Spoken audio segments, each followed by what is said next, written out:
1,000 times soon. Because the federal government and Trump is a great job getting the test out. But the left is spinning all of that and saying, look how horrible we are. Because we've got more testing than anybody. So it's showing that we have more people with the coronavirus. But what's the really big takeaway from that? Fauci talking about it Friday in a press conference. He said it's like a really bad flu, and it's more like 0 to 1% of people that are dying. So there you have it. Every year, the extra practice, it's all yes, yes, you don't want it. What the left is everyone will win. John is already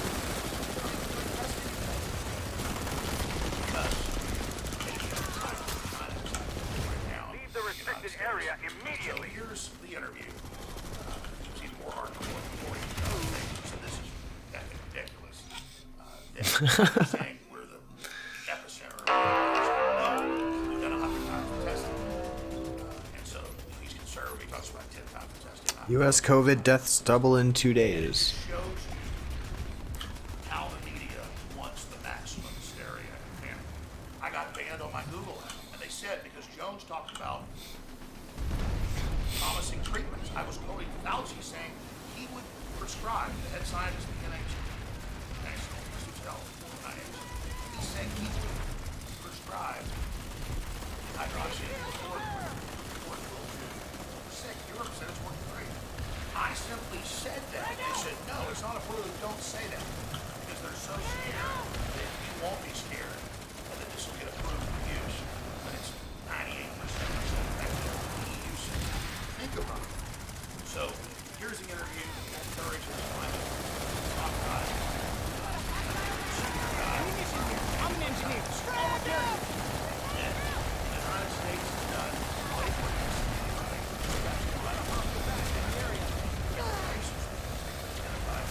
What's he doing? As the tests go out, find out what people had it. I'm an engineer. I'll repair you. And he was able to come up that far? I thought we had a bunch of people there.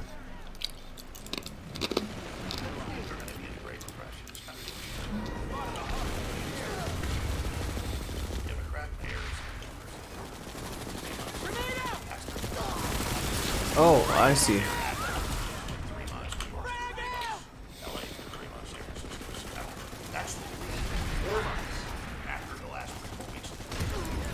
What? Here is the interview down on the boat dock with, let's just say, an old friend.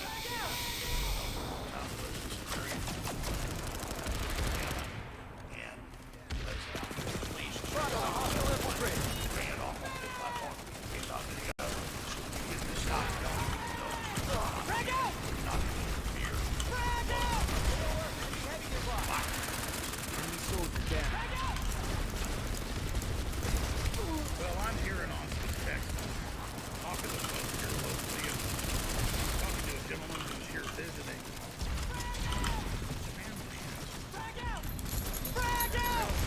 Involved in the medical management of the testing, and he has some important math. Now, I was already aware of this math, and I'd already seen the news. The U.S. is doing way more testing than anybody else, but it turns out he's a manager involved coordinating, let's just say, at a very high level going on. So thanks for talking to us. I know in this state is full of courage, and obviously won't say we're staying in front of where you're visiting from. Just spend a few minutes in your own words, kind of repeating what you told me.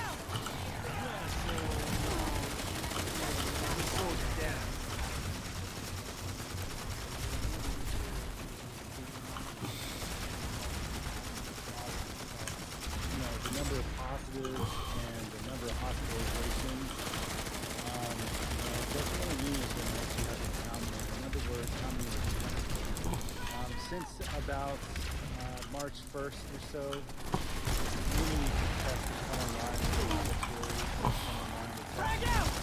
If you look back to that, about maybe 1,000 tests performed per day in the United States. Today, right around It's getting healed. Oh, I shouldn't have.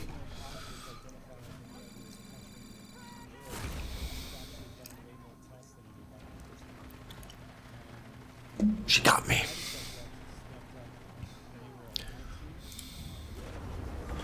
Oops.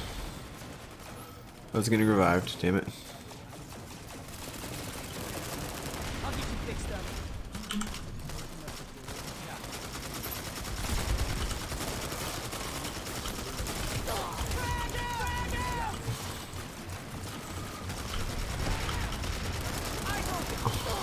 So it's accurate to say that the U.S. when they claim that Trump isn't doing testing, that's not true. Oh, jeez.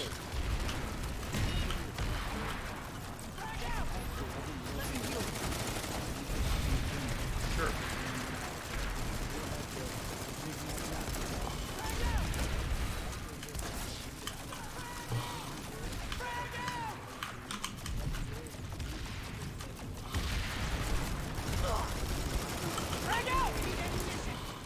And they're claiming he's walking them.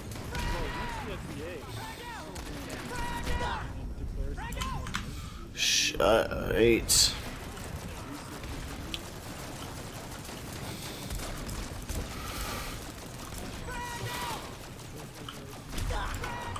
Who the frick?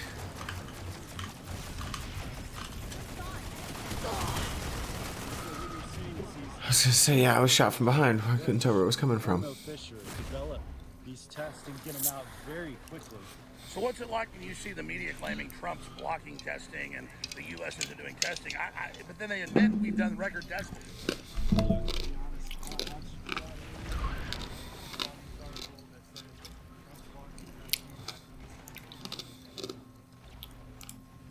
So you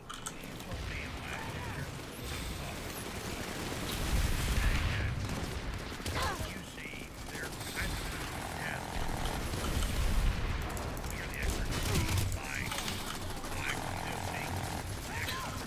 You almost killed me.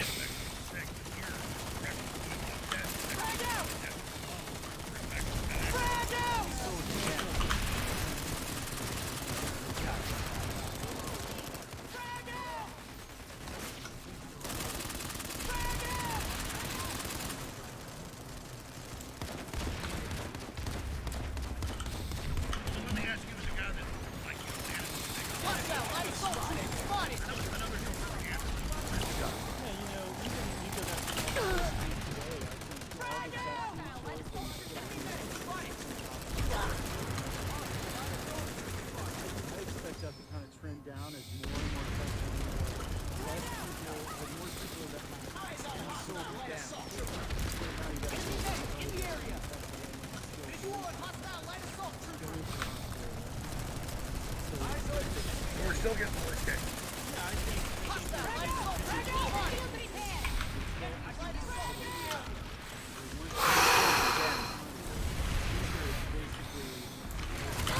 Oh, shit. Over the next, few weeks, I expect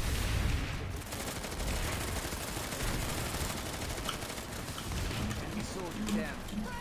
hear a lot about, well, how do we stop this and this and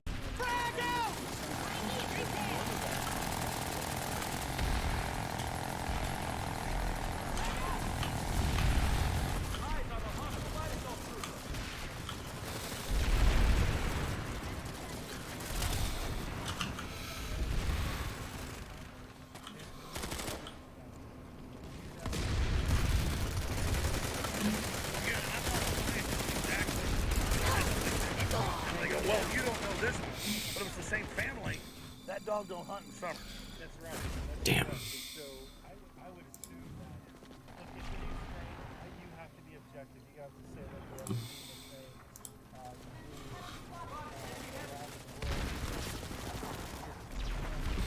everything that there's no evidence to suggest that it's going to be rampant. In fact, all the evidence that is related to suggests that it's We spawned right next to A, but you need to be a light assault to be able to even get to it.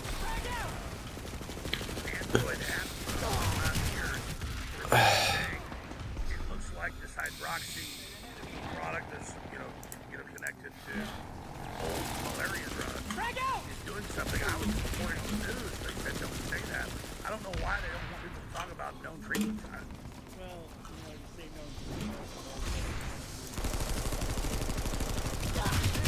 no. What? Wow, my aim was so fucked right there. Snake oil.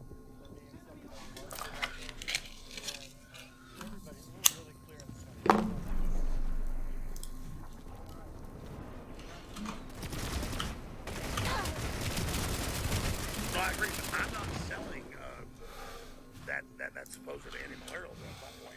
I was just going on what Trump and Fauci said he would prescribe it. Yeah. Well, to be honest, I'm not in a position to tell you how to treat patients. I can tell you it's definitely a severe disease for some to have. Yeah, no, it's not a hoax. It's a real deal. So let me ask you this in closing. To kind of quantify what it looks like is that I need an engineer! this thing, from your own perspective, isn't as deadly as they're saying because the United States has done record level testing, so they say we're the epicenter. Most countries haven't done the testing.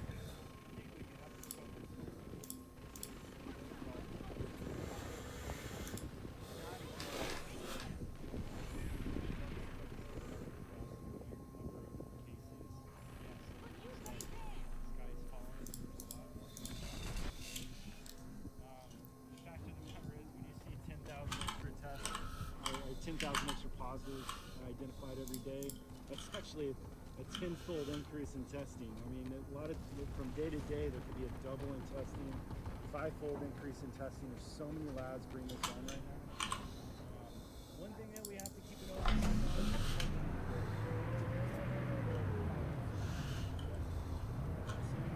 I do expect that to drop, but the book's still open right now. We have to keep an open mind. Yeah, it still could be really actually super bad. All right, well, thanks for talking to me. I appreciate it, brother. Powerful info. Infowars.com. Unfiltered raw human communication. Outlawed by Google. What the hell? Side note, in England and other places, they're totally locked down and told not to go to the parks or lakes. How is being out on a lake with no one around you going to give you the virus? It isn't. But like the police said in England, you're not supposed to be on holiday. No, you're supposed to be miserable. They're gonna cut off our I don't know why we're pushing like that.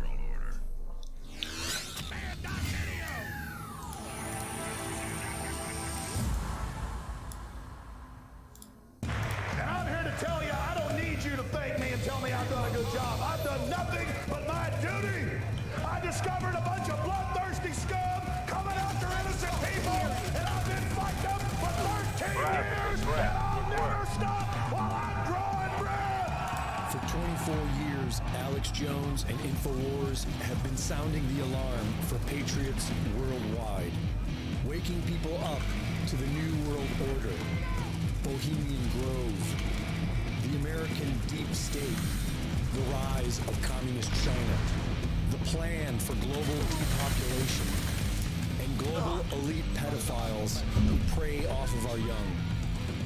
The enemy has done their best to destroy us, but because of your support, our fight continues. Join us. Support the InfoWar. Together, we will slay the dragon. Keep fighting, Alex. You're the gladiator.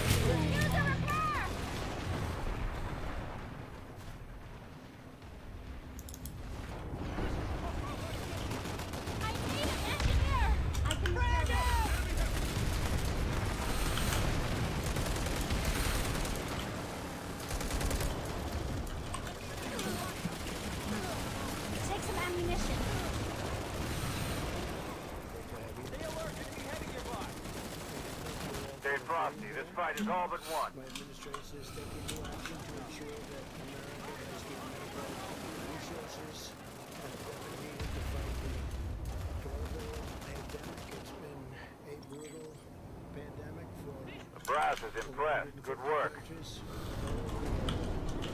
We've had great success over the last month.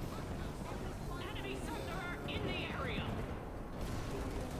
Millions and millions of pieces of equipment have been delivered successfully by us, purchased and delivered. Enemy sector in the area!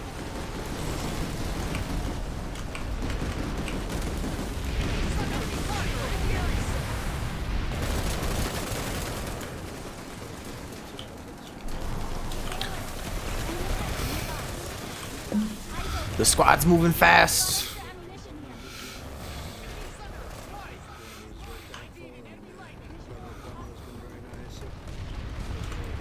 Enemy Sunderer spotted! Enemy Sunderer spotted! Man, they got lots of Sunders coming in. ID on an enemy Sunderer lightning tank spotted! Enemy air transport spotted! Reloading! Enemy Sunderer in the area!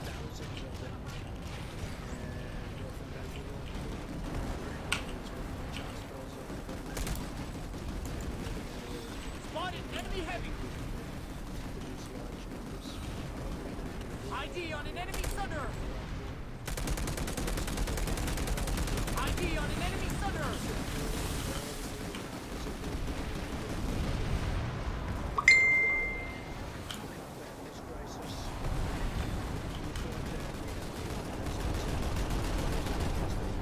Enemy engineer in the area! Spotted hostile air transport! We let them know the way we felt. And they can't be doing that. We will work in partnership with the sector. And it's very important that we get to the bottom line and quickly do what we have to do and immediately exercise all available lawful authorities. I need a ride! Done. This afternoon I also signed an executive order investing and very, very strongly investing the Department of Health and Human Services and the Department of Homeland Security with the full authorities available under the Defense Production Act to respond to the outbreak of the terrible virus, the invisible enemy, as we say. My order also establishes that we have our trusted person from the White House, and he's done an incredible job for me in terms of negotiation, in terms of understanding where the world is going economically. But my order establishes that we will serve as national Enemy spawn point identified. policy coordinator. Enemy spawn point. That's a very important position.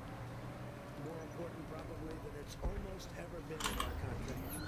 And so I want to congratulate Peter and his family. I know he's going to do a fantastic job. He's been doing that job over the last 875 for Skyguard. years of PhD in economics. It's definitely a necessary gun. Has a master in public Reload speed, ammo capacity. also from Harvard, and he's a tremendous guy, and he will do a fantastic job. And I'd like to maybe ask, before I continue, Peter to say a few words, please. Peter, thank you. President. And of course, you know the Harvard joke. You can tell a Harvard man, you just can't tell him much, right? So, anyway, on a serious note, let me just give you a little idea of the Defense Production Act and why it is so important. We are engaged in the most significant industrial mobilization since World War II. We have a wartime president fighting an invisible enemy, and we have the full force of government coupled with the full power of private enterprise bearing down on this problem for the American people, sir. What we had to do today with President Trump's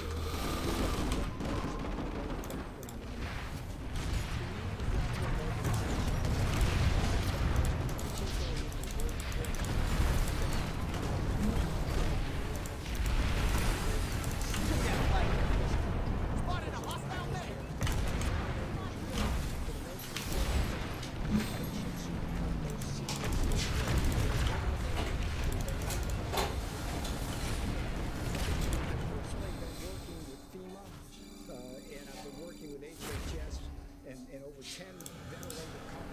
Well, they have our vehicle spawn covered.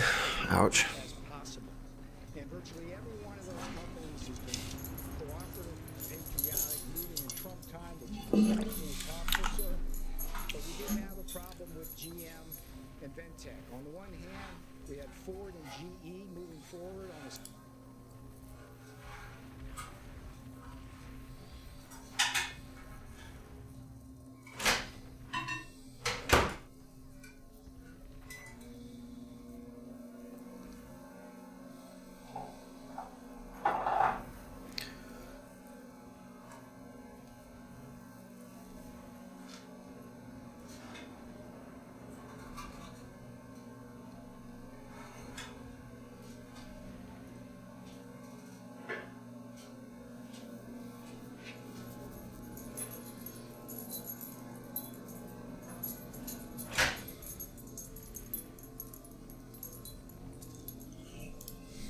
Today, a pair of Stanford medical professors say the COVID-19 death toll estimates may be orders of magnitude too high. If only there were other people who may have been sounding that alarm. Also, drama over the coronavirus relief bill. We have got the latest for you, and it starts right now.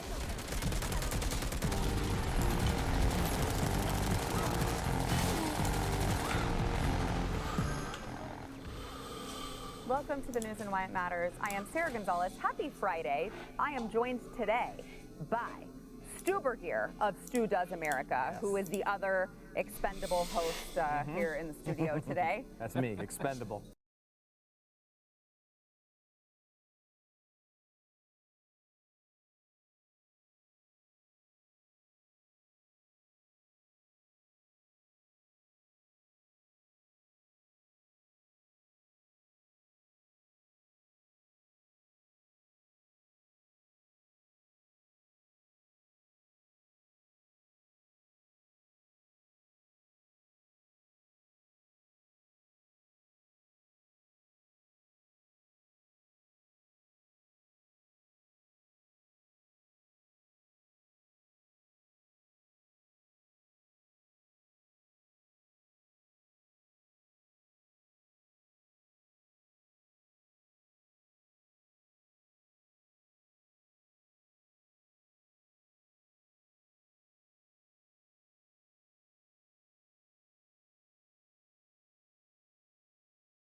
Other people who may have been sounding that alarm. Also, drama over the coronavirus relief bill. We have got the latest for you, and it starts right now.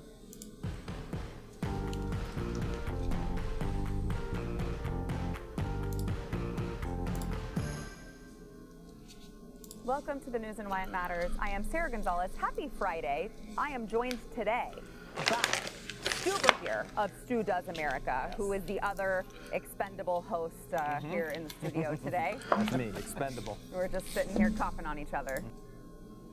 So it's fine. Been lots of fun. What could possibly go wrong? Also joined by Jaco Booyens for the second day in a row, filmmaker extraordinaire, fellow of the Falkirk Center, Jaco Booyens, who also brought chocolate eggs for our 500th episode yesterday to celebrate. Because Today's 501, but I'm a little late, but here it is. No, we appreciate it. Well, it's funny because the producer was like, I mean, I made this graphic for you, but I can't really come in the studio to bring you guys cake. So happy 500. I figured five of us in the building, 5 eggs, it works. Yeah, there you go. But we'll have to bust them open later. All right, let's get into, I know you guys are shocked that the topic of the day is the coronavirus. What? Yeah, it's this new virus that just came out. Where did it come from? China. Racist. the China virus, the Chinese virus. So yesterday, Stu, we talked about how, and I think you may have something to add on this, because we talked about the Imperial College study and how there was the headline that they admitted that they were wrong. I heard you on radio this morning, though, and I did see Neil Ferguson's, it's Ferguson, right? I did see his tweets where he said, no, I never said that I was wrong. Did he tweet about it? He did. Okay, I didn't see that. I did not see that. Trout's always online. Going back and forth and looking at what he said, and to be clear, like, I think he's wrong. Like, I have, of course, no expertise in the field at all, so it doesn't make any difference. But, like, you know, usually with every situation, right, the worst case scenario is usually not the one that comes true. And I from the second this started, I was very nervous about trusting this one model. Forget what the model says. Basing the entire country's policy on one model. Entire world's policy, it seems like, on one model. That made me very nervous from the beginning. And I always, you know, the idea that it was a worst case scenario like that comes true, I'm always skeptical of that. That's just sort of a natural skepticism. But looking at his comments, and I wanted to make sure I really understood it, because at first, the way I heard them was that he had these really high death estimates. For example, Great Britain 500,000 if we do nothing, and now he's saying it's 20,000. Well, that's a big difference. Kind of a discrepancy. Yeah, it's a big difference. A little bit. But I was like, well, maybe he's saying because they implemented these really strict policies, that's the reason why he's cutting it. Yo, outfit, I He invited did everybody say, to a squad so we could try to get a cohesive outfit squad going on. Being long and the short of it, to not bore everyone to death, is that there's two different approaches he presented, which was mitigation and suppression. And so mitigation is more like the thing a lot of people on the right have been talking about as the ideal for this thing. Like, look, when people get sick, we'll isolate them. When if you're elderly or if you're in a danger area with like pre-existing conditions, you guys do social distancing. Everyone else kind of goes along and does their life, except is careful and washes their hands more. That is the mitigation, and what he was saying with 260,000 people dead. What Britain and what we're doing is actually much closer to what he called suppression, which is everybody is social distancing. We are isolating completely and quarantining anyone who's sick and the family members of those who are sick, and all the things that we are all dealing with on a daily basis. So it didn't strike me. It doesn't mean he's right by any means, but I don't think the way it was reported, which was he was, abandoning his old projections. He admits that he was wrong. Like, that's not exactly what he was doing. He was just saying, thank God you guys listened to me. Now it's only going to be 20,000. However, which is still, again, he. And could I ask, have you known many scientists to just outwardly admit, yeah, we got that run wrong? Yeah, no, it's not all that common. The good thing about this is one of the things. This is a terrible story, and I hate it. And you're right, I hate talking about it. I said this on my show last night. I'm so tired of coming in here every day and talking about the coronavirus. Could you guys do something really crazy and interesting and get picked up by the news so we can talk about you? Exactly. That'd be great. Please do something. We're really tired of it. It's all that we can find. I know. Do some work out there. We're working hard for you. Do some work for us. Screw up. Just somebody do have a major scandal or something. Screw up. Go play flag football in the public. There you go. I like that. That's right. We can play football. Flag football. I love it. Make the tail like 6 feet. Yeah, there you go. Social distancing and flag football would be a challenge. You're right. Like most of the time, they try to come up with a way of justifying. Though it's a situation where I think we just want to make sure that we're getting it right, obviously. And what I like about the story, and it's a very tiny part because I don't like most of it, but what I do like about it is, unlike global warming, where in 10 years they can say, oh, well, we just got new estimates and we forget about what we said 10 years ago. Well, we can all look at this, and they said basically 2 weeks from now is when they expect this thing to peak. They've been saying this for weeks and weeks and weeks and weeks. And if they are right, we're going to see major breakouts. You can even argue maybe not here because we're doing the suppression thing. And I think we're doing a relatively good job at it. Most people are paying attention to that.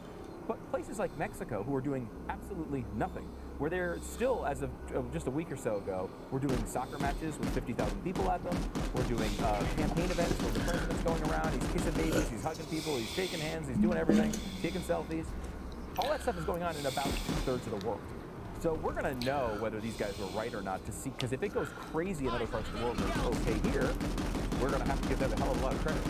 If it comes up as, look, it's a minor health issue and does not wind up being a major thing, I think we're going to learn something, and it's going to be twofold. One, we're going to be a little more skeptical next time we get big projections, and two, God forbid something is really bad, we're probably not going to believe it, because it's not. This is why you're going to buy wolves. This is why you're going to buy wolves. I don't know. I'm still at this point where I don't necessarily think there was a bad intent by these guys. And we may still find out that they were right. But you've got to be careful with this stuff. Because now that we've taken this sort of action, we all know that these things are legitimately real in world history, and we will get one eventually. I don't know how we're going to react next time. If this turns out to be nothing around the world, I don't know if we're going to react at all. And that could be even more dangerous. And to add to that, Yaku, so now we've got some people saying, okay, this Imperial College study doesn't look like it's going to pan out. Plus, we've got these Stanford professors who are medical doctors, by the way, because I keep hearing, we should listen to the doctors. Well, I don't think the doctors are solely responsible for making economic policy for the very reason that they're doctors. But here are two doctors who work for Stanford who said we probably should not have shut down the entire economy over this, particular projection that we're using. Now they say that because the United States and other countries largely focus their testing on symptomatic patients, the number of people who are infected is likely much larger than the number of confirmed cases, which Definitely I feel true. like that's what we've all been saying this entire time, which means the virus's mortality rate is likely significantly lower than they projected. So they're just saying, guys, you can't, if we're saying that most people are asymptomatic, you can't rely on these numbers that we're getting if we're only testing symptomatic patients. I'm like, okay, finally some doctors are saying it, but it's like, I've been hearing this, I've been repeating it, and nobody wants to listen, and everyone says, let the doctors make the decisions. Like, okay, well, these are doctors, so what now? Now you got doctors and scientists, you got politicians, you got the president saying, hey, I'm going to open this country up by Easter, and they're saying, why? Maybe, just maybe, we actually have some people in our country that actually know what they're doing, but they're getting a lot of opposition. You just said something. We're all going to die, was the message. It's so fatal. The virus is so dangerous, we're all going to die. Or at least... And that's what shut everything down. If you went in and said, listen, a lot of us are going to get sick. A lot of us are going to get the flu. Right. Some will die. You know what happened in January? Schools were shut down. Independently, one school at a time around this country for flu outbreak. Shut a school down that had the virus. They cleaned the school up. 6 days later, school was up and running. They didn't shut the town down or the whole state of Ohio for crying out loud. Way overkill from day one. Because, like Stu said in the beginning, the second I heard the subliminal messaging, oh, we're all going to die, I was like, not happening. This is not how the world ends. The world does not end with corona. Okay? It's going to hit some people, but the fact that so many is asymptomatic, the fact that some of us may have had it, you really know it. All the students have had it, the cold, and just there it goes, right? Now you're getting people coming up saying, like Stanford, I like that it is, Stanford, it's not a smaller school, it's Stanford. Liberal, way ahead. No. So disrespect who graduated from University of Phoenix. I find it to be totally aggressive, I'm just saying. No, but I'm saying, no holes in it. Well, I don't know where that's true. I didn't realize. Come on already. That's the for-profit universities on the conservative show. Nice work. No, but I'll say this. So that it is a liberal school. It is a school with the medical staff that leans towards them coming in. It shows me a little silver lining too of some sanity returning, because we've been out of control in this country since 2016 with sanity. Sanity has left many people, and now it's a little bit of sanity coming back. That'll be okay. The things, and to be clear, the things you just pointed out, and you said you got to listen to doctors. That's what the doctors were saying. See what the scientists were saying. They were saying the entire time that the mortality rate was going to be lower. I did a whole segment on it. It was one of the first days, really, coronavirus was really big in the news. And it was when Donald Trump came out and said, I think it's going to be around less than 1%. I did a whole thing on it, quoting scientist after scientist after scientist with all the research indicating that, yes, it was going to be less than 1%. But that hasn't even been disagreed upon largely by the scientific community. Who's been disagreeing with that? The media is coming. Or not covering it. Or not covering it. They don't talk about the 1% people. They go and they bash Donald Trump for it when Anthony Fauci, who has written the exact same thing, says the same thing, which is obviously where Trump got it. Like, you don't think Trump is doing his own disease modeling, do you? Like, he's not. He's listening to Fauci, and he's saying it's going to be, it's probably going to be around 1%, but we don't know. And that uncertainty is important. Look, if it comes down to, I've kind of always thought that maybe it ends around a 0.3, 0.4% mortality rate. Still probably about double the normal flu or very bad seasonal influenza. They say they still think it's going to be more contagious than the flu is.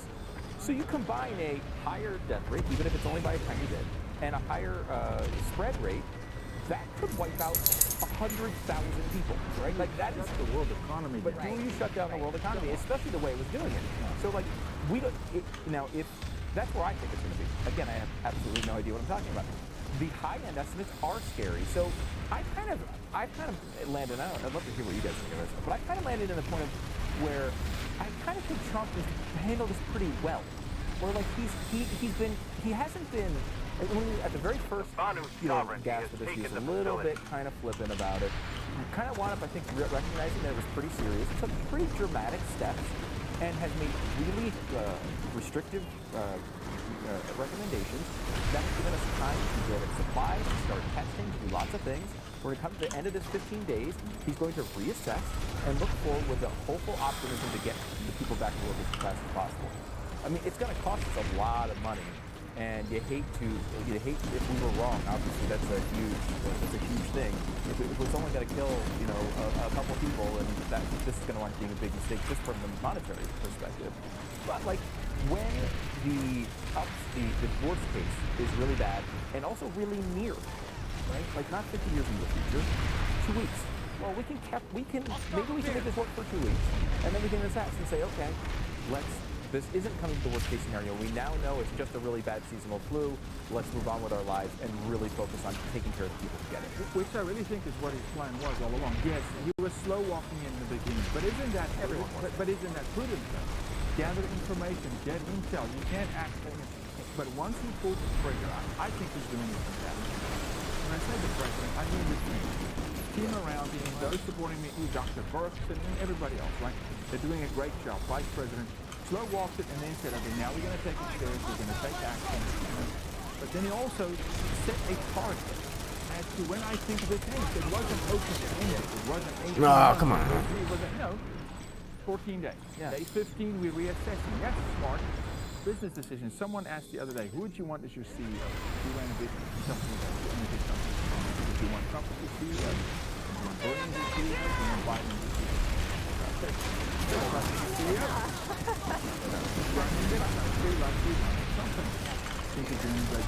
I will also like to say Jesus. I feel like it's a difficult line to walk now. I'm not saying maybe he handled it completely correctly at the very beginning, but you also don't want to go out there and say, yeah, we're all probably going to die.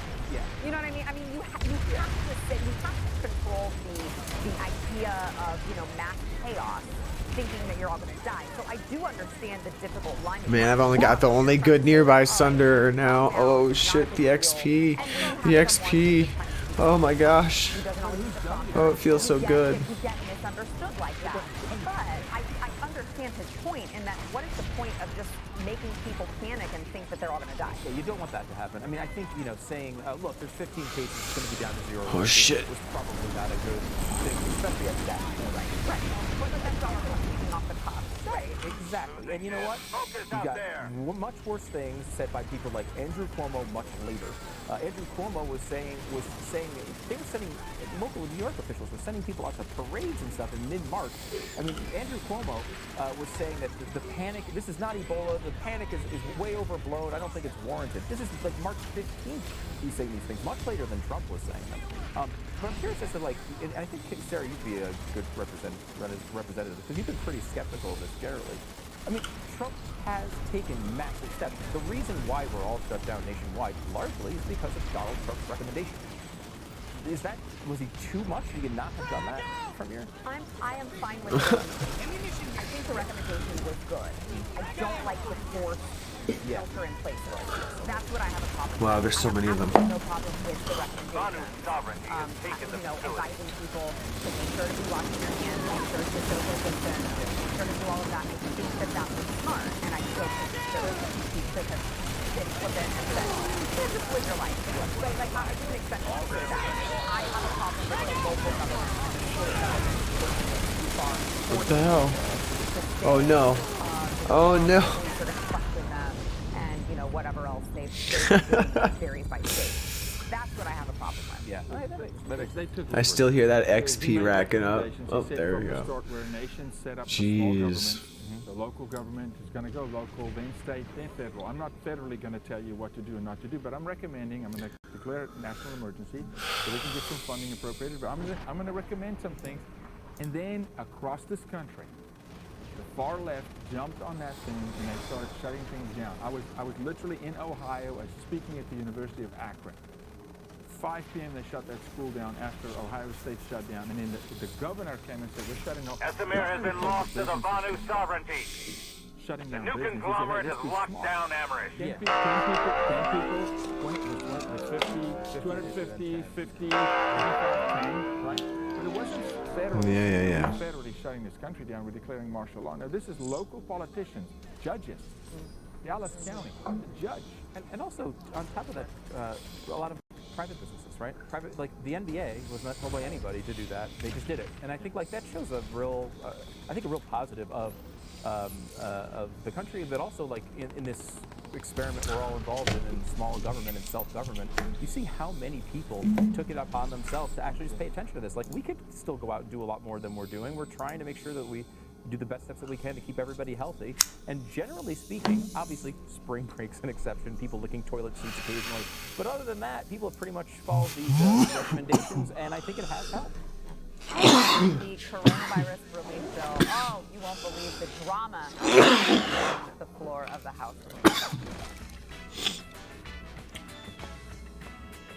Yeah, it drove me nuts. I did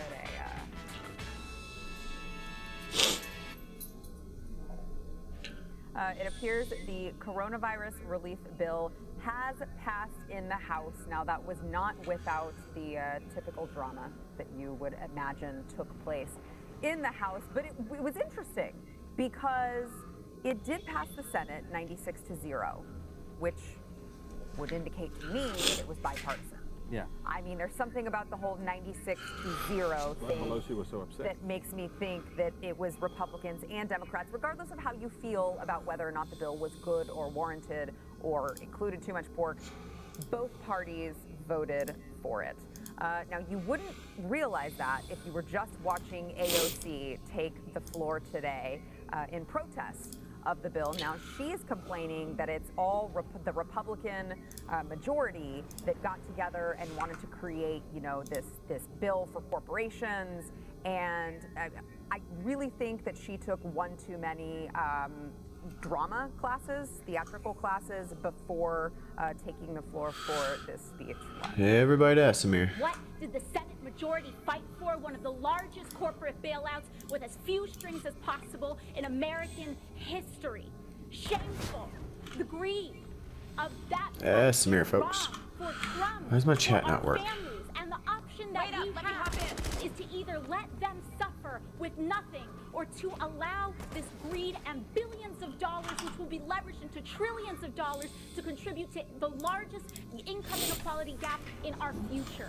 There should be shame about what was fought for in this bill and the choices that we have to make. Now, I have to say, she probably does that better than my 7-year-old. The whole temper tantrum thing and the pounding of the arms and the feet. I think she does have that down better than my 7-year-old. Emotionally, that's where she starts. It is. That is where he is more mature than her, mentally and emotionally speaking. So she really comes off when she does that type of shtick that she does. It seems like almost like high school drama-ish type of vibe. Like it doesn't feel like she even knows what she's talking about. It almost feels like she's just like memorized lines. She's rehearsed it how many times in the mirror, do you Yeah, think? a lot of times. A ton of times. Look, a huge chunk of this money is just going directly to people. Like, so I don't know, like she's like, oh, well, billions of dollars should be leveraged into trillions. Well, what else do you want the dollars to do? You want them to go down in value? Wouldn't you want them, even if you're giving $1,200 to the average person, don't you hope maybe they can turn it into more if they invest it? Or I don't even understand the argument. You know, yes, there was some money that went to corporations, but I guess as you pointed out, they freaking employ people. Right, like they're the reason why these salaries are getting paid. So if you leave only the big companies and you leave them without any access, and I believe most of the money that's going to corporations, in a general sense, they're not giveaways, they're loan guarantees. Yes. So that's like unlike smaller businesses. So if you have 50 people, or even this company size, in theory, we're thinking about laying everybody off. Instead of that, what they want us to do is to take the money from the federal government, pay all of our employees, and then if we pay all of our employees and hit these standards, it will no longer be a loan, right? We will get a giveaway, essentially, because we're a smaller company. A bigger company doesn't have that. They're actually getting less out of this deal than a smaller company would, which I think is probably the right balance. Again, this is a terrible, terrible thing that we have to do this at all, especially considering we had such a strong economy just so recently. But isn't that, what, 3 weeks ago? Yeah, I was listening to. I went back and I was listening to a podcast. Can I come back? Where it was, it's a weekly podcast, and I missed a couple episodes. Yeah. You go back a couple weeks, and they're just like, well, the economy's so great, Trump's going to cruise to re-election. It's like, wait a minute, now we're both $2 trillion, and they want to do it with unanimous consent. They don't even want to vote on record. It's really shocking, but you know, I guess this is where we live now. This is the reality of our situation. 96-0. Her people voted as well. Right. So she's waving a finger only at the Republicans. She's saying the Senate majority did this and this and this and this. Well, why did your entire party vote for it? 96-0. It wasn't a 60-40, whatever. It's 96-0. That's number one. And then secondly, there's things in that bill us Republicans don't like either. Okay? That your people fought for AOC. There's things that you wanted into that bill that would have been detrimental. And by the way, Nancy wanted to stop the bill to put more of your stuff into the bill. So let's not, yeah, let's not kid around here. Right, like if you're Got an mid-sized ID on company, an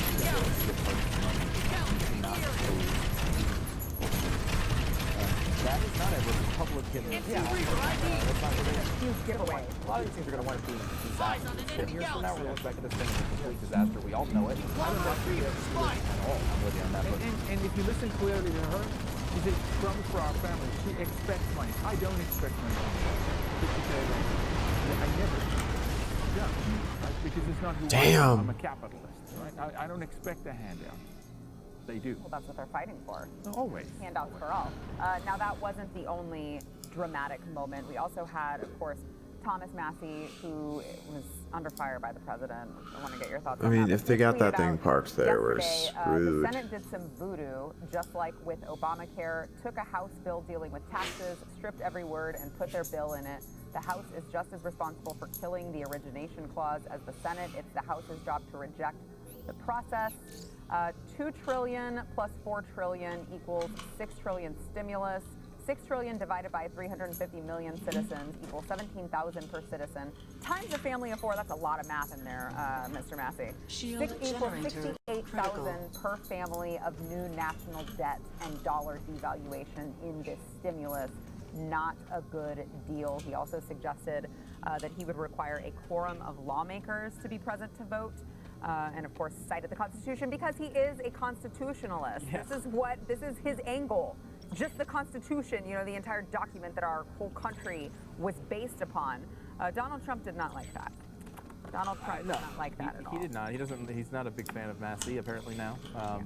You know, look, there's absolutely no doubt that Thomas Massey is right in this argument. It is in the Constitution that you have to have a quorum to hold the vote. There's no question about that. What they do to get around that is they'll be up there and there'll be one congressperson there and they'll say, oh, that looks like 218 people, and they go for the vote. That is legitimately what they do. They just ignore it. Now, look, can he overlook that and go along with it when he knows this was obviously going to pass eventually, and he was only going to be able to delay it for a few hours? Look, yes, he could have, and most people did. Do I like the fact that there's somebody who actually looks at the freaking document and says, hey, this is not allowed? Because it is blatantly unconstitutional what they were trying to do with that, and it's the biggest spending bill in our history. Can you, do you believe we wouldn't have had a vote on $2 trillion of spending? That is obviously insane. We all know that time is of the essence here, and I'm sure that's what Trump was feeling, and it is important. I just can't imagine, the government's not efficient enough anyway. A day or two being a delay or a few hours, I don't think it's going to make that much of a difference. You know what? Get your asses back to Washington and vote on the damn bill if you want to spend $2 trillion. Yeah. That shouldn't be that big of an ask. Yeah. Yaku, President Trump tweeted, looks like a third-rate grandstander came to Representative Thomas Massey. Congressman from, unfortunately, a truly great state, Kentucky, wants to vote against the new Save Our Workers bill in Congress. He just wants the publicity. He can't stop it, only delay, which is both dangerous and costly. For small businesses need money now. He said, win back the House, but throw Massey out of the Republican Party. I like that. Yeah, I was already screwed. Little bit of Mitt Romney reflux, right? Damn. A little bit of Mitt Romney reflux here of, look, he couldn't stop it. I think to give credit where credit's due and benefit of the doubt to the president, to say, listen, he's probably coming from the angle of saying you couldn't stop it, you could only delay it. Why do this in public? In Massey's point of view, with you, I'm a constitutionalist too, right? And saying he probably felt like, I gotta say something, I gotta say it now, or I wouldn't live with my conscience, And so, but I understand where the president comes from, and he's being President Trump. He's gonna speak his mind. He's gonna roll off his sleeve. But I think it's a little bit Romney reflex to say, oh, here's another one. Oh, you want the limelight. We're not doing this for us, we're doing this for the people. Why do you make it about you? Totally different perspective of Romney. I mean, he's opposing. Okay, that doesn't work. I just wanted to see if that would work. That doesn't work. Flipped parties entirely. Yeah, right. No, I'm not comparing the two. I'm talking just no, you're right. that knee jerk of like, That's what he does. Yeah, this is how. Final hour you're gonna do what? Yeah. Yeah. No, and look, I understand it. I don't understand why 96 senators can make it back to Washington, but we can't get 218 congressmen back. There's no reason why. They just all wanted to stay home. Yes. Yeah. That's the answer to this. Like that's not a good enough reason to break the Right, you're right. Everybody's right that this is going to pass anyway. And honestly, like, it wouldn't have shocked me if Massey voted for it. But the point is, you can't just ignore the Constitution. You do it all the time. And I would be fine if they were to say, look, Ah, son of a this time bitch. let's do unanimous consent, and I want to vote about whether we Come can on, friendly. right? Like, let's get on the record whether we could just have these votes without any house people No, I there. agree with you, but don't you think there's been a run up though, guys, of us ignoring the Constitution? Oh, yeah. Yeah. For the last three and a half, 4 years, especially last year, and we said this when they came up with this farce, impeachment story, and say you're opening Pandora's box. We're gonna avoid and walk around the Constitution in this country, and you're gonna see it happen a lot. At some point, somebody does need to stand up and go, time out. Yeah, I mean, you could say maybe not at this moment. I mean, look, you're gonna throw him out of the party. I don't think that's a good idea. He's a really reliable vote on a lot of really good things, and is one of the bravest people in Congress. The idea that he's going to get good publicity out of this is insanity. There's like 2 people on Earth who are defending them, and it's probably not even people in his own family. Massey is going to get absolutely lit up by both Republicans and Democrats. And look at what's happened with Justin Amash, right? Like, and even the Democrats don't like what Massey did here because they wanted all the money too.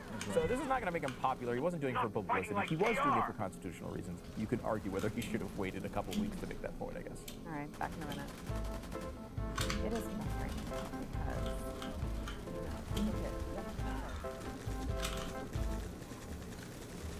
What happened? let's talk 2020 and give ourselves a bit of a serious coronavirus break. So Joe Biden, he is, he's kind of hiding out. He probably, he's one of the subset of people who is more at risk for having a serious reaction to the coronavirus. So rightfully so, probably, he's hiding out in his house. Oh, sure. And he decided to have a virtual happy hour live stream.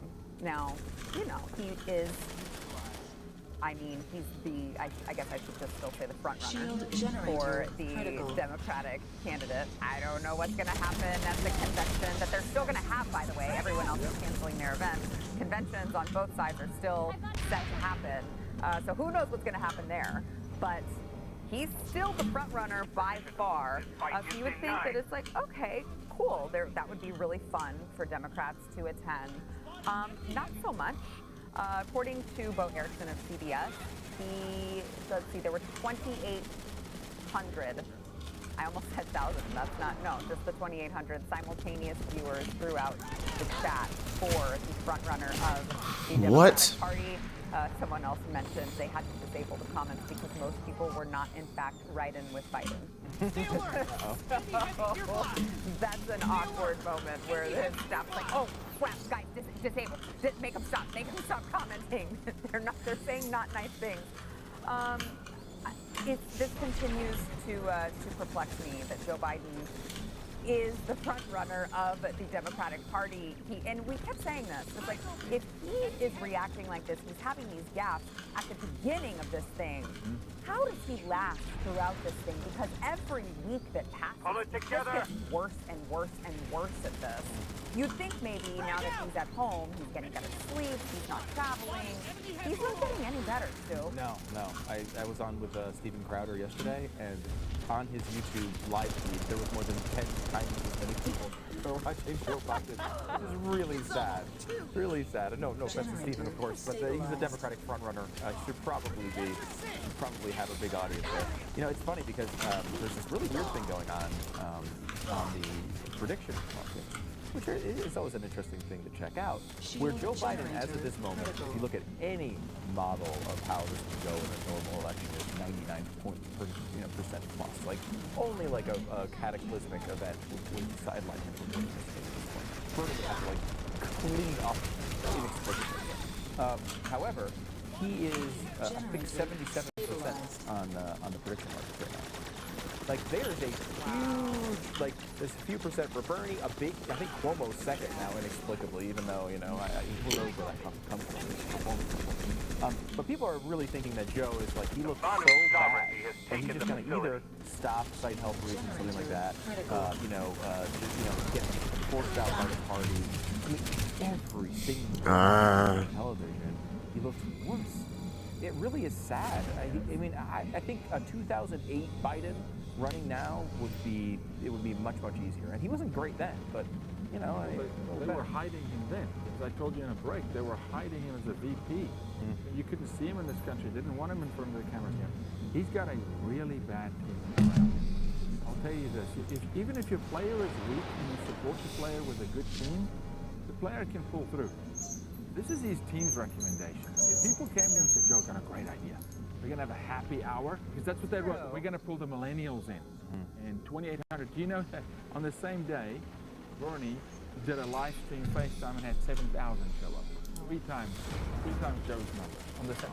So I think the public perception of this guy looks unelectable. This guy doesn't look healthy. This guy doesn't look, you're going to put this guy against Donald Trump, who dismantled Hillary Clinton, the most seasoned politician in our generation, probably. But still, she can hold her own. What's he going to do? I think that's where you see that discrepancy from 97%. People are going, now, how does that happen? Party removes him, or literally the guy just crashes. Yeah. Becomes unelectable, where the party goes. And you hate to see, I mean, regardless of whether or not you agree with this policy, you don't want to see that. You hate to see, 40-year veteran politician go out like that. No, of course. I mean, you'd like to see him just step down and live out his remaining life in the private sector. Now, this is a weird way of saying this, but, like, this couldn't have played out better for Biden. The idea, like, the best way Joe Biden should be able to run a campaign is in the middle of a pandemic. He can't go out in front of people. He can't be in front of cameras that don't know he's there. He doesn't get caught on iPhone saying stupid crap. All you have to do is set him up in his home and let him read speeches, and then you can record all of them, and if he screws them up, do it over. Well, I tell you, he has a bad team around. He's got a really bad team around. I go back and forth on that, because part of that is, I think, like, the live stream is a great example. I think that's a bad decision, right? Don't do it. Part of it, though, is you saw in that the video that he was walking through, I think it was auto workers, right? Yeah. And he was got in a fight with that one guy. His handlers are trying to stop him, and he shushes her. That's true. And so I think there's, like, I think political advisors would say, like, this is a great opportunity for you to run that kind of standard campaign where you're not really in front of people. I couldn't make it up far enough. It's just simple. We'll make it. It's going to be a referendum on the Trump. Just don't make any mistakes. This is the best possible thing that could happen to him as far as running that campaign. But he seems to want to say, like, oh, people say I've lost it. Well, I'll show you I haven't lost it. Watch this. I'll go in front of the camera right now. Get it out. And that. Those are the moments. And maybe it's not his team. Maybe you make a point. Maybe it's not his team. Maybe he overrules all of them. But I'll just tell you right now, if you sat with me today and say Joe Biden is going to have a happy hour, period, right? And he's going to invite people. I go, bad idea. Bad idea. Yeah. Time out, man. Really bad idea. Okay? Yeah. Even if you say Trump was going to have a happy hour, I don't want to see a next president or a presidential candidate have a happy hour. Yeah. Who was it that had the foam in the guy's mouth or whatever? Oh, yeah.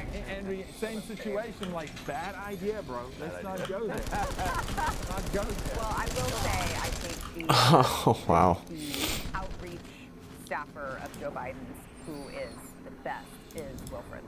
Oh, yes, from Sun City, Florida. Yes. Wilfred is, he's a keeper. He's been calling on the Glenn Beck program. I've heard that a few times. Yeah, he's great. He's great. Back in a minute. He's an older guy for a youth. He's still got it, though. Oh, yeah. He's very hip. Yeah. I saw a tweet the other day that was saying how Babylon Bee has become real life, and it showed a Babylon Bee satirical post that was like, people pants sales down after people working from home, like they're not wearing pants anymore. They're just video conferencing from here up, and then it showed that Walmart actually has not, like, their pants sales are down because people are not wearing pants while they're in self-quarantine. Here is a Texas man who decided to have some fun with it. What? It's Friday, right? It's the end of the show, so let's have some fun. He decided to model his quarantine fashions in his own little runway. Watch this. Welcome to the Quarantine Runway Show. Look at him ready to spend days in the house with that beautiful traditional Ethiopian robe. Opening it up, white t-shirt and shorts, very casual look, just in case the AC is blowing. Little spin and a flare, and away he goes. Yes, what do we have next? Oh, just in case he wants to do a little home workout, he has the sweats going and the white beater on. What the fuck? About to tuck it in with a snap of the waistband and a clap he goes. Yes. Oh, now you want to open it up, get a little win and a kick goodbye there. Yeah. What do we have? Oh, nice little outfit to run outside, and then a fist of word to grab those items, but make sure he has his gloves on so he doesn't bring no Rona home. Look at those shoes, by the way. Wow, he's going. Oh, but the biolab's fucking. Bye. All right, what do we have? We better know there's the biolab. Snuggie, yes, he looks ready to binge watch hours of TV. Why can't I see what's going on in there? Cowboy Cowboy He's been doing his jump squats, a little sexy beast here. Now, Stu, your favorite outfit was the Cowboys Snuggie. No, I will say that seemed like the worst thing I've ever seen in my life. Although do I have an Eagles Snuggie? I may have an Eagles Snuggie. I'm sure you have an Eagles If Snuggie. I could purchase one, I would purchase Yeah, I'm sure that you would. You know. That's great, though. Like, I can't wait. Well, I just kind of wore my casual clothes to work today because it was Friday. But most of the time, Monday through Thursday, I can't wait to go home because I'm like, everyone else is working in their damn pajamas all day. I want to get back in my pajamas, too. So good job. Good on that, man. I like it, too. And No it's funny Liberator, what because the hell? He's wearing the gloves at that one point, and this has been such a fascinating thing to see. Like, even my wife has done this. She goes out to the store, she's got her gloves on, and they're saying that, like, this is apparently not at all good for the coronavirus, and that like the stuff could get on the gloves, and then get the gloves back, and then getting all over whatever you're touching. Wow. Like, Still bringing it home. And this is the same thing with the. Look away for one freaking second. Stupid reusable shopping Exactly. bags. Don't take your reusable shopping bags. Yeah, that's what they're saying. So funny. It's funny. It's so many backfires, right? Tucker Carlson has a guy on his show regularly now that wears these purple sweatpants, right? Every day. But he wears one pair, so you should look into that. He showed me the pants thing. Can I do a social shout out to all the moms? Sure. I'm schooling at the moment. Yeah. My all are. five-year-old said, Dad, I want you to take Wonder Woman on this show. Wonder Woman, guy. And he said, I'll keep Superman. Tell all the moms, my 5-year-old said, tell all the moms they were Wonder Women for homeschooling. So moms out there, you're Wonder Woman. My 5-year-old says, and shout out to my wife, you're Wonder Woman, so are you. So thank you all the moms for doing a great job. The enemy has the facility. I've gotten my wife a jet too, but it's invisible, so she can't. Oh, gosh. But you can tell her, honey, it's in the front lawn. I got it. Really? It's amazing. I mean, it's really, you could have upgraded to like. Where are the Yeah, lifts? I just wanted to keep it pure to the Wonder Woman example. So we went with it. Yeah. Shit, I'm stuck in here with this How is thing. she doing? Because she's a very good friend of mine, and we've talked recently. But we talked about, we kind of swapped stories of how hard it is. Right now. It is really been hard on her. I mean, part of this is that my wife is very, very social. So, like, the only reason I run into anybody outside of work is because I have to go with her to go see people. I would be quarantined all the time. But she's very social and like really likes human interaction and likes talking to people and likes seeing them and going out with her friends and the kids playing together, and having to turn that off has been really, really hard for her. And then, add on the schoolwork. She keeps talking about, like, there's so much work they're sending home. Do they know where they're going? Yeah. It's like, well, they're not sending home Up the lift. You can't compare it to homework. They're sending home the entire day's curriculum for you to do it. Yeah. And, we the kids in a private school, and it's like, we're paying. And I can tell from their perspective, they're like, we better give them a full day, you know what I mean? So it's like these two things are fighting against each other. Look, if we wanted to homeschool, we would have homeschooled. So it's really hard for her, to have to adjust and everything. And I think, not to mention, like, the whole world feels like it's falling apart. It's stressful on everybody. And then you're throwing tens of millions of people into a homeschooling situation that they didn't really sign up for. It's a lot of pressure on moms right now. Yeah, God bless all you moms. Hopefully you'll get some help here on the weekend. Back in a minute. Not from us, though. We're gonna be. I got other things to do. There you go. Yeah. My school sent home a suggested schedule. All right, this was an interesting poll yesterday. The poll was who would win in a fight. The options were Donald Trump, Bernie Sanders, Joe Biden, or Corn Pop. Oh, come on. Corn Pop's gotta win Who this. was a bad dude. He did not win this. No? No, Donald Trump won this. Yes, I won. Corn Pop's a fiction of Joe's imagination. Corn Pop did get 25%, and I think that's what their argument was like we're not totally sure that Corn Pop is real, therefore he probably can't win. He's as real as the kids that used to go into the water and play with his leg hair. I feel like those are, I think those are the same. The leg hair kids. It was.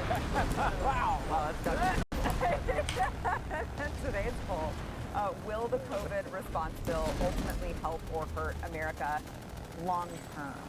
There's the key phrase right there, long term help or hurt. When has a stimulus bill ever helped long term? Yeah, I say that back sometime. I'm not a fan of both these long term. I mean, look, this is a rare example where you can understand why they have to do something, but you know, so many factors. Yeah, got those. Long term, we stop the It's going to feel different, but again, it's like this. What medicine would we have to take down the road that we didn't know is in there right now? Right. Well, let us know what you think. Happy Friday. You can go to the Blaze's Twitter. That is @the Blaze. We'll see you Monday.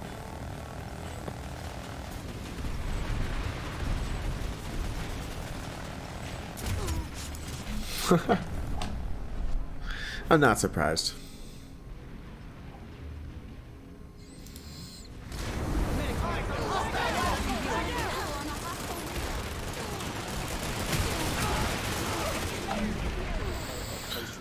That's how things are going in here. My goodness.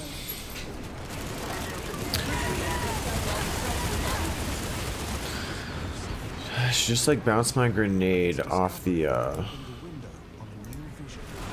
wall out there to the right. Right about there.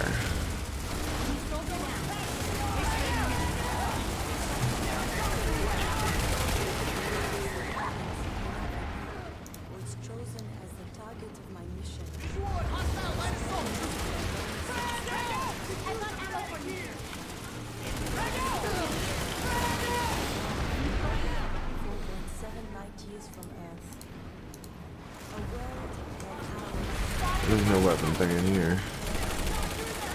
Just a lot of pain. If anybody had a max suit, I'd try to repair them, but...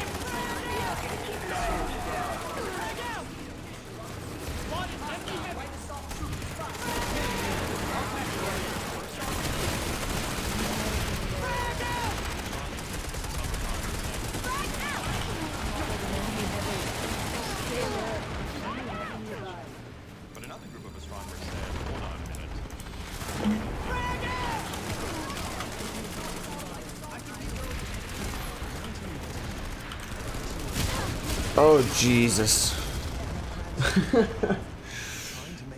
Really? I think that guy just C4'd him, though.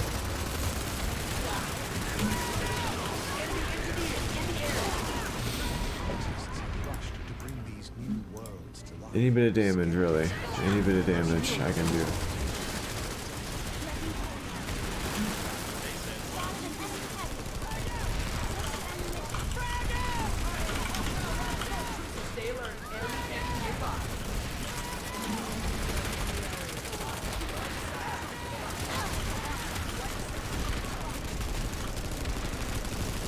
Just die already, boy.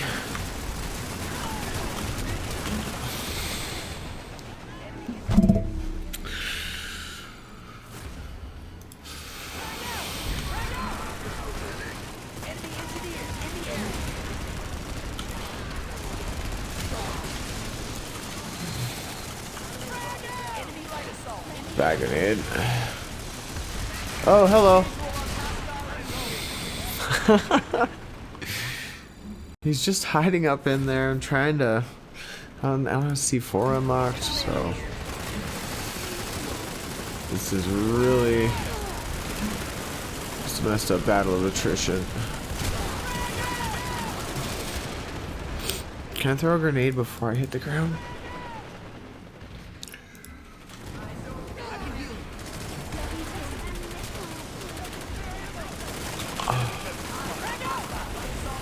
Bad throw.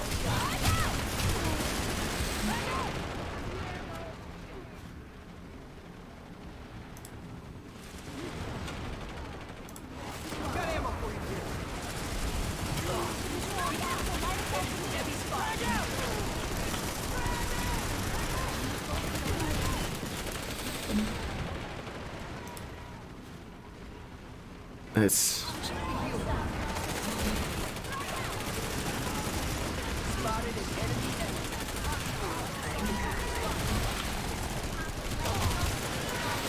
Fire Squad.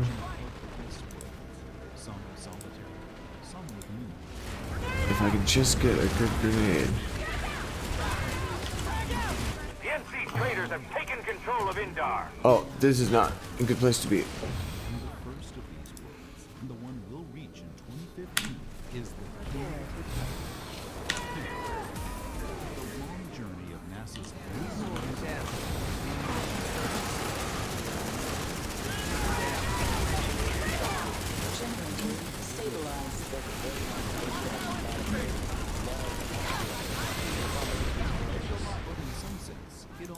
Where I went, I had no place to be in. 24 years old, and I don't know what's going on my YouTube.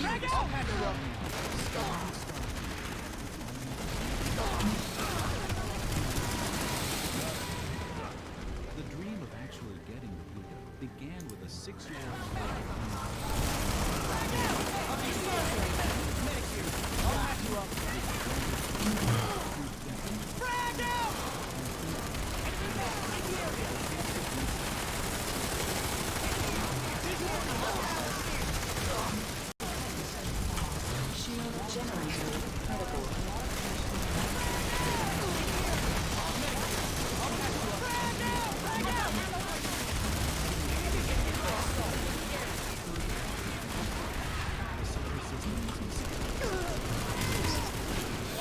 My lifetime, we're going to get a spacecraft out there and look up close at one of these type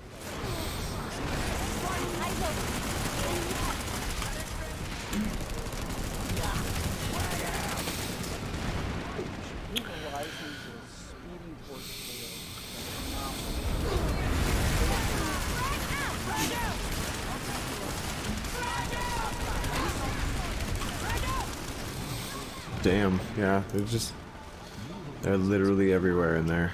3 billion miles, million years.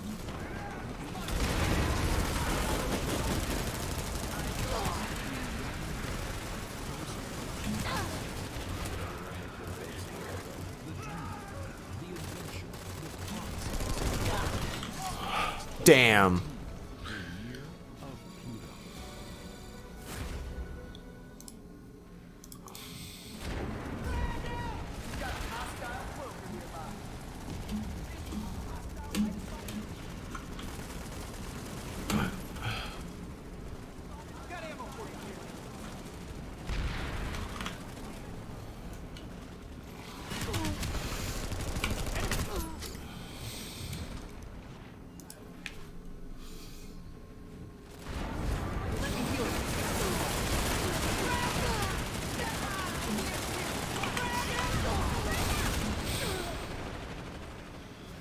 That dude's just sitting there racking up turret kills.